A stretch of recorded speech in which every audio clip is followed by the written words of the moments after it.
할렐루야. 3월 16일 월요일입니다.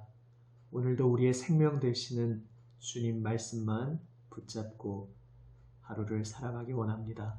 함께 찬송합니다. 찬송가 341장입니다. 십자가를 내가 지고 주를 따라갑니다.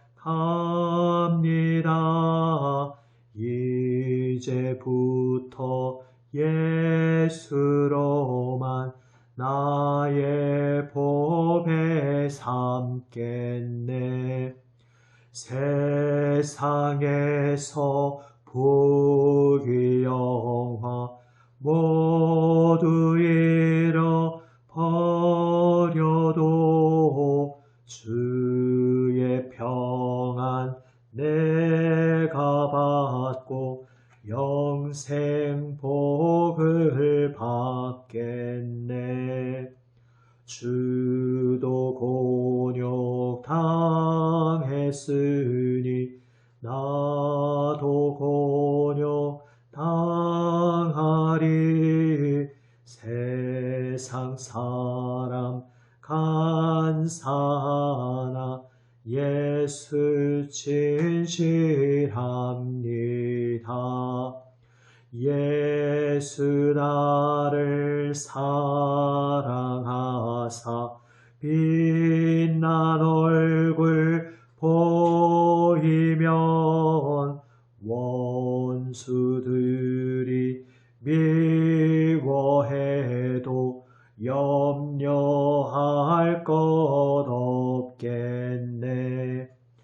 내가 핍박 당할 때에 주의 품에 안기고 세상 고초 당할수록 많은 위로 받겠네. 주가 주신 기쁨 외에 기뻐할 것 무엇냐. 주가 나를 사랑하니 기뻐할 것뿐일세. 아멘. 기도하시겠습니다. 아버지 하나님, 오늘 이 하루도 오직 주님 바라봅니다. 주님 말씀 의지합니다. 주님 생명의 음성을 들려주시옵소서. 주님의 빛을 비춰주시고 저희를 향하신 주님의 그 뜻을 깨달아 알게 하여 주시옵소서.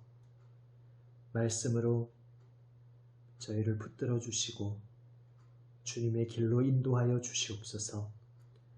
우리 구주 예수 그리스도의 이름으로 기도드립니다. 아멘. 하나님 말씀은 마가복음 10장 17절에서 31절 말씀입니다. 신약성경 71면입니다. 신약성경 71면 마가복음 10장 17절에서 31절 말씀, 이제 말씀을 제가 읽습니다. 예수께서 길에 나가실새 한 사람이 달려와서 꿇어 앉아 묻자오되 선한 선생님이여 내가 무엇을 하여야 영생을 얻으리이까? 예수께서 이르시되 내가 어찌하여 나를 선하다 일컫느냐? 하나님 한 분 외에는 선한 이가 없느니라. 내가 계명을 안 하니 살인하지 말라, 간음하지 말라, 도둑질하지 말라, 거짓 증언하지 말라, 속여 빼앗지 말라, 내 부모를 공경하라 하였느니라. 그가 여짜오되 선생님이여 이것은 내가 어려서부터 다 지켰나이다. 예수께서 그를 보시고 사랑하사 이르시되 내게 아직도 한 가지 부족한 것이 있으니 가서 내게 있는 것을 다 팔아 가난한 자들에게 주라. 그리하면 하늘에서 보화가 내게 있으리라. 그리고 와서 나를 따르라 하시니 그 사람은 재물이 많은 고로 이 말씀으로 인하여 슬픈 기색을 띠고 근심하며 가니라. 예수께서 둘러보시고 제자들에게 이르시되 재물이 있는 자는 하나님의 나라에 들어가기가 심히 어렵도다 하시니 제자들이 그 말씀에 놀라는지라. 예수께서 다시 대답하여 이르시되 얘들아, 하나님의 나라에 들어가기가 얼마나 어려운지 낙타가 바늘 귀로 나가는 것이 부자가 하나님의 나라에 들어가는 것보다 쉬우니라 하시니 제자들이 매우 놀라 서로 말하되 그런즉 누가 구원을 얻을 수 있는가 하니 예수께서 그들을 보시며 이르시되 사람으로는 할 수 없으되 하나님으로는 그렇지 아니하니 하나님으로서는 다 하실 수 있느니라. 베드로가 여짜와 이르되 보소서, 우리가 모든 것을 버리고 주를 따랐나이다.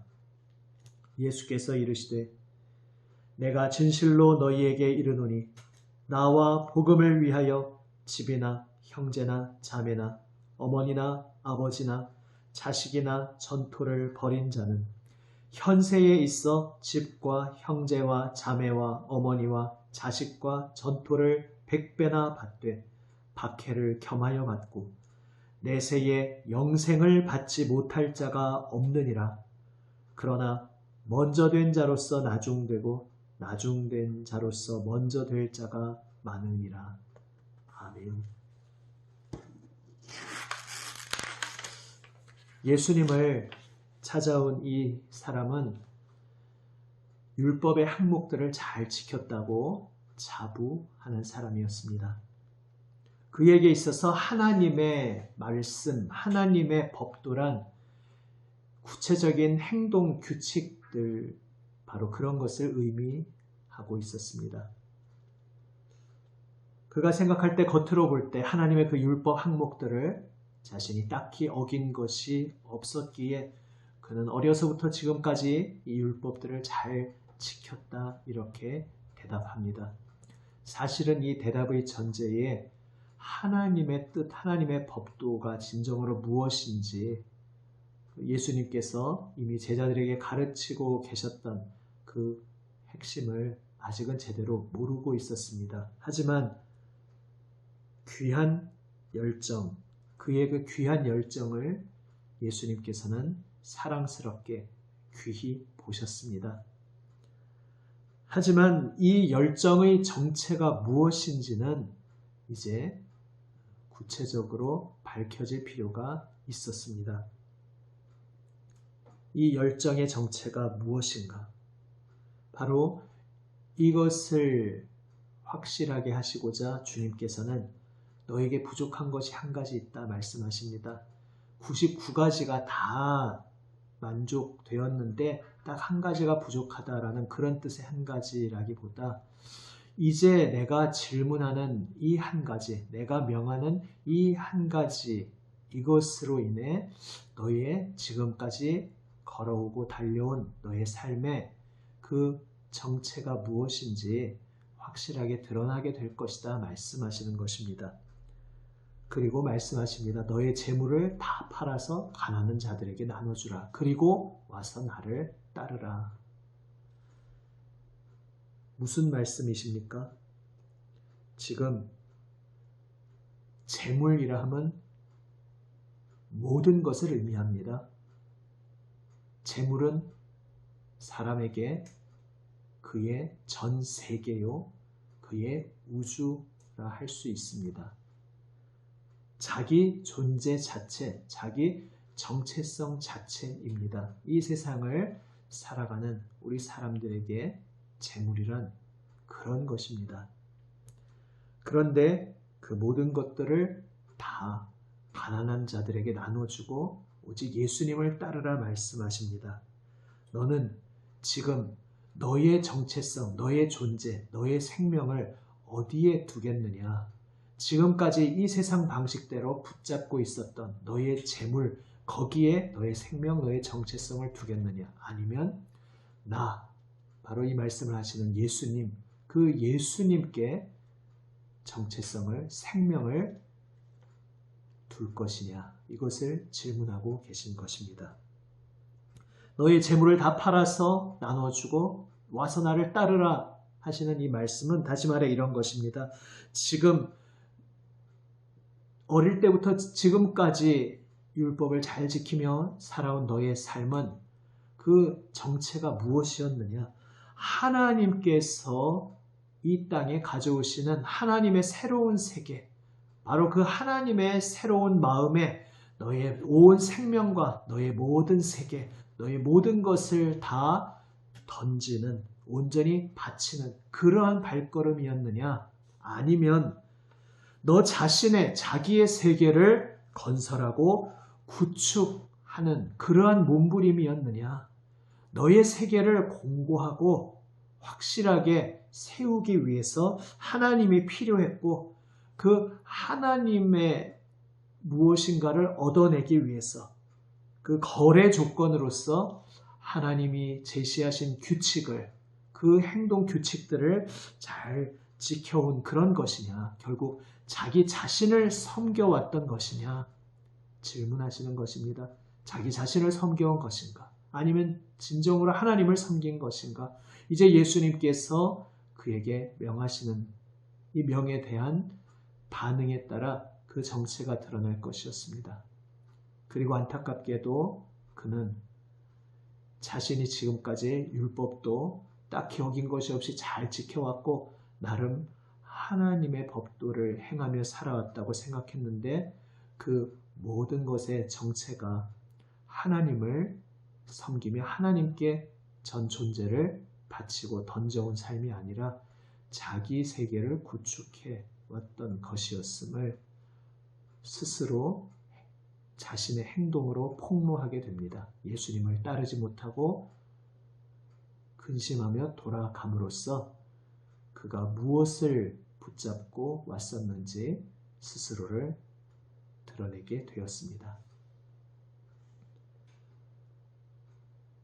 애초에 그가 예수님께 나와왔을 때 선한 선생님 이렇게 말했습니다. 그리고 이상하게도 예수님께서는 거기에 시비라도 걸듯이 왜 나를 선하다고 하느냐? 하나님 한 분 외에는 선하신 분이 없다 말씀하십니다. 무슨 이야기겠습니까? 예수님이 선하지 않다는 것이겠습니까? 예수님이 창조주가 아닌 그저 피조물에 불과한 분이라는 말씀이시겠습니까? 그런 의미가 물론 아니죠. 복음서 전체의 맥락에서 우리는 이 대목을 읽어야 합니다. 선한 선생님이라는 칭호 자체가 사실 당시 그 사회, 그 문화 속에서 사람들이 쓰지 않는 방식의 이상한 호칭이었습니다. 예수님 말씀 그대로 선하다라는 것은 사람에게, 피조물에게 붙일 수 없는 칭호였기 때문입니다. 오직 선하다는 것은 만유의 주제이신 분, 모든 진리의 기준이 되시는 창조주께만 붙일 수 있는 칭호였습니다. 예수님께서는 질문하고 계신 것입니다. 나를, 예수님을 정말로 선한 분이라고 정말로 확실하게 믿고 무언가 깨달아서 지금 나를 그렇게 부르는 것이냐? 정말로 지금 너의 눈앞에 있는 나, 바로 예수님이 피조물을 뛰어넘는 창조주, 만유의 주인이시라는 것을 깨닫고 그 말을 하고 있는 것이냐? 아니면 그렇게 믿지 않고 있다면 선하다는 말을 함부로 사용해서는 안 된다. 너는 어느 쪽이냐? 질문하고 계신 것입니다. 당시에 사람들이 쓰지 않던 기이한 이상한 표현, 선한 선생님이라고 그가 말하며 달려왔다는 것 자체가 지금 이 사람이 무언가를 보기는 보았다는 것입니다. 예수님을 보면서 예수님에 대한 소문을 듣고 또 예수님을 바라보면서 정말 무언가를 보기는 봤다는 것입니다. 범상치 않은 것을 예수님에게서 보긴 본 것입니다. 그런데 아직 뒤죽박죽 상태였습니다. 예수님이 특별하신 분임을 느끼긴 했는데 그래서 선하다라는 칭호를 정말로 붙일 만한 분이라는 것을 모든 논리를 떠나서 정말 이분은 선하신 분이다 이렇게 고백할 수밖에 없는 분이라는 사실을 느꼈기에 정말 당시의 문화로 논리로는 말도 안 되는 표현이었지만 내 눈앞에 보이는 한 사람을 향해 나와서 선하신 분이라고 불렀던 것입니다. 하지만 무언가 발견했음에도 불구하고 자신이 말하는 이것이 무엇을 의미하는지 아직 그는 실감하지 못하고 있었습니다. 그래서 예수님께서는 말씀하십니다. 확실히 해라. 확실히 해라. 정말로 내가 선한 존재임을 너는 확고히 믿고 그래서 나에게 나왔느냐. 그저 지금 영생을 어떻게 얻을 수 있는지 참고 자료를 수집하려고 왔다면 잘못 찾아온 것이다 말씀하십니다. 너는 정말로 나를 선한 존재, 모든 것의 기준이 되는 그러한 확고한 존재라는 것을 믿고 발견하고 그래서 정말로 나의 말을 진지하게 들을 준비가 되어 있는 것이냐? 주님께서 질문하신 것입니다. 너의 온 생명과 전 존재를 던져서 내가 지금부터 너에게 보여줄 그 길을 확고하게 믿고 따라오겠느냐? 나를 따라오겠느냐? 주님께서 말씀하신 것입니다. 안타깝게도 그는 쓸쓸히 돌아가고 말았습니다. 그는 아직 예수님보다 지금까지 자기가 붙잡고 쌓아 올려왔던 그것들이 자신의 전 존재라고 느끼고 있었습니다. 바로 그러한 인생을 향해 그러한 사람들을 바라보며 주님께서 말씀하십니다. 부자는 가진 것이 많은 자는 이 세상에서 붙잡을 것이 너무 많은 자는 하나님 나라에 들어갈 수가 없다. 나를 따를 수 없기 때문입니다. 나를 따를 수 없기 때문이다. 나를 붙잡을 손이 없기 때문에 이 세상 것 붙잡느라고 나를 예수님을 붙잡을 손이 없기에 예수님을 따를 수 없기에 하나님의 나라에 들어갈 수 없다 말씀하십니다. 예수님을 따르는 것이 바로 하나님 나라에 들어가는 것이기 때문입니다. 제자들은 그 말씀을 듣고 깜짝 놀랍니다. 당시 유대인들의 관념에서는 부자야말로 하나님과 가장 가까운 자라고 생각했기 때문입니다. 그 풍성한 부를 어떻게 얻었겠는가? 하나님이 그를 사랑하시고 복을 주시니까 받지 않았겠는가? 그러니까 하나님이 가장 사랑하시는 그 증거가 바로 그 풍요로운 부유. 그러니까 부자야말로 하나님의 복에 가까운 자요. 하나님 나라에 가장 가까운 자라고 사람들은 생각하고 있었습니다. 그런데 예수님의 이 말씀은 정반대로 들리니 깜짝 놀랄 수밖에 없었습니다. 예수님은 한술 더 떠서 말씀하십니다. 부자가 하나님 나라에 들어가는 것이 얼마나 어려운지 차라리 낙타가 바늘 귀를 통과하는 것이 더 쉽다. 이 말씀은 문자 그대로의 말씀입니다. 이 말씀의 강도가 너무나 강해서 상상할 수 없는 것이라서 이것을 좀 약화시켜 보려고 이런저런 해석을 끌어오는 것은 의미가 없습니다. 성경적 근거가 없는 해석들입니다. 이 문자 그대로 정말로 낙타가 바늘귀를 통과하는 것 자체가 사람의 상식으로 불가능한 것인데 부자가 자기 손에 붙잡을 것이 너무나 많고 그것들을 포기할 수 없는 자가 하나님 나라에 들어갈 수 없다. 예수님을 따를 수 없다. 이것을 말씀하신 것입니다. 사람은 할 수 없습니다. 그러면 가진 것이 없는 자는 하나님 나라에 쉽게 들어간다는 것이겠습니까? 상대적으로 가난하고 가진 것이 없다고 해도 결국 사람은 유형이든 무형이든 무언가를 붙잡으려고 하는 존재이고 예수님을 붙잡으려 하지 않고 이 세상의 무엇을, 나 자신의 무엇을 붙잡으려고 한다면 하나님 나라에 들어갈 수가 없는 것입니다. 예수님을 따를 수가 없는 것입니다. 사실 우리 모든 사람이 그러한 자리에 서 있습니다. 우리의 결심, 우리의 각오, 우리의 어떤 뜻밖의 행동으로 큰 결단과 결심으로 하나님 나라에 들어가는 것이 아닙니다. 애초에 우리의 힘으로 들어갈 수가 없습니다. 지금 예수님을 따르고 있는 제자들도 자기들의 힘으로 무엇을 한 것이 아닙니다. 예수님께서 그들에게 다가와 주셨고 예수님으로부터 나오는 그 무엇인가가 그들을 사로잡고 예수님으로부터 나오는 하나님의 은혜의 손길이 하나님의 그 은총의 능력이 그들을 변화시키고 새롭게 하여 오직 하나님의 은혜에 사로잡히고 붙들려서 예수님을 따르고 있었던 것입니다. 그런데 제자들 자신도 아직 그것들을 실감하지 못하고 오늘 보면 후반부에서 또 엉뚱한 소리를 합니다. 그 부분에 대해서는 이제 내일 화요일 본문을 하면서 또 함께 이어서 생각해 보겠습니다. 오늘 이 말씀을 묵상하면서 나 자신을 돌아보기 원합니다.